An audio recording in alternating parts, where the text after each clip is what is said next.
Tijdens de deltawerken heeft men geleerd dat je met natuurlijke materialen moet werken. Dus niet altijd met basalt en steen, maar dat je ook met zand kan werken. En zand is veel goedkoper, want dat ligt hier voor de deur. Soms op 20 kilometer afstand, maar in ieder geval nog voor de deur. Die schuiven gaan open als het hoogwater is. Hier is het gemiddeld hoogwaterpeil plus 2 meter. Achter de dijk, dus achter de inlaatduikers, wordt het plus 50 of plus 55. Als het hier min 2 is, met laagwater, is het daar min 50. Dus we krijgen door die schuiven een gedempt tij achter de dijk. Het is nu nog zoet. Het waterinlaatkanaal is gegraven. In september gaan de schuiven open en dan verandert plotseling achter de dijk alles. Het is nu een zoetwatermilieu met zoetwaterplanten, met zoetwatervissen en opeens binnen 24 uur wordt dat zout. We moeten wel hesjes om, omdat er nog gewerkt wordt in het gebied en dan gaan we op pad. Er zijn dus 5 partners, Molenkaten, de projectontwikkelaar, het waterschap Scheldestromen, het Zeeuws Landschap, de provincie Zeeland en de gemeente Sluis. Ik heb me nog niet voorgesteld. Mijn naam is Bart Groot, ik woon in Groede. Ik ben vrijwilliger bij het Zeeuws Landschap en een aantal malen in het seizoen doe ik deze tocht met mensen die daar belangstelling voor hebben. Er is ook een fietstocht die 's avonds is, maar dit heeft... Dat is ook overdag. Ook overdag. Volgende week is er weer een fietstocht overdag. Dus u kunt naar alle lust kunt u hier fietsen en wandelen. Mijn collega? Ik ben Herman van der Voorde. Ik woon in Oostburg, dat is hier ook vlakbij. En ik zit al heel lang bij het Zeeuwse Landschap. Daar is de vogeltelpost, hè. Dus je kunt in ieder geval uit de wind zitten. Want de vogels die komen vanuit het zuiden. En die vliegen over Spanje, Frankrijk. En dan, als ze nog noordelijker willen, want er komen natuurlijk vogels hierheen, maar er gaan ook veel vogels verder. Dan zouden ze een stuk over de Noordzee moeten. Nou, dat zien die vogels helemaal niet zitten. Dat is onveilig, zou je kunnen zeggen. Dus ze volgen zoveel mogelijk die kustlijn. Deze groene lijn is wel zo getrokken, maar in feite zou die ook nog met het bochtje zo moeten, zou ik zeggen. Vogels die in het zuiden van Europa overwinteren, die komen dus ook die kant op. En om dus te voorkomen dat ze hier de zee op moeten om naar Scandinavië te vliegen, gaan ze een stukje die kant op. En een stukje, ja, hoeveel is dat? De ene die zegt, jongens, ik pak echt de zuidelijke route en ik volg hier van Zeeland een beetje richting Brabant. Maar de meeste gaan van hier toch wel naar de overkant, naar Walcheren. Je moet daar kijken, hè, naar Vlissingen.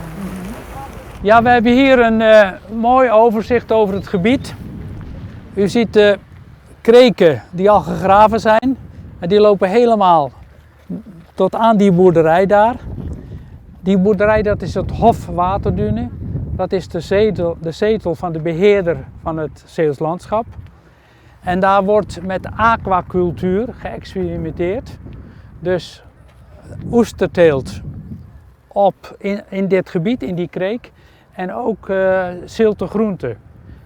Men graaft dus geultjes.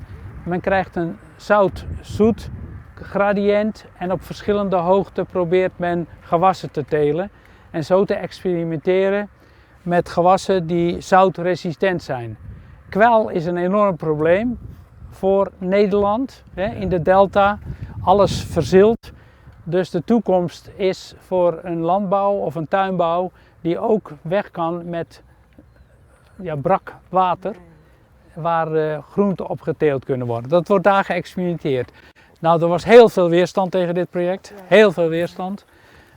De gemeenteraad van Sluis en het college heeft zichzelf buiten spel gezet. Die wilden er niet aan meewerken. De wet op de ruimtelijke ordening in Nederland staat toe dat er dan een hogere overheid aan de beurt komt en die maakt dan een inpassingsplan. Dus die plannen zijn gemaakt door de provinciale overheid, omdat de gemeentelijke overheid toen niet mee wilde werken. Omdat er heel veel verzet was onder de agrariërs. Die moesten hun land verkopen. Uiteindelijk is dat allemaal goed gelopen, maar er is heel veel discussie geweest, heel veel protesten geweest. Men heeft de bevolking gemobiliseerd, want de bevolking hier heeft veel sympathie voor de agrarische sector. Maar uiteindelijk heeft de provincie doorgezet en heeft uiteindelijk ook de gemeente bakzeil gehaald en gezegd we gaan nu meewerken.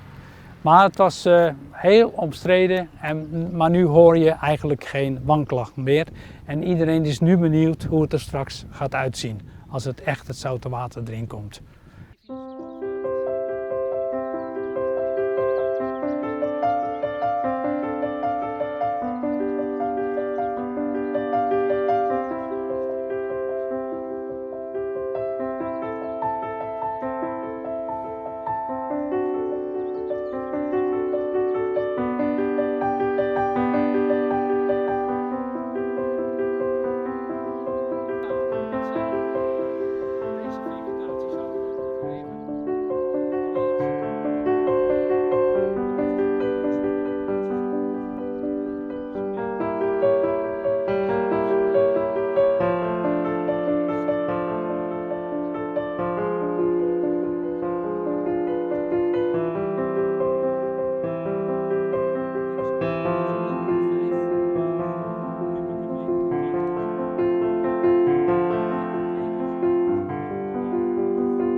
Ja, we zijn aan het eind van de excursie.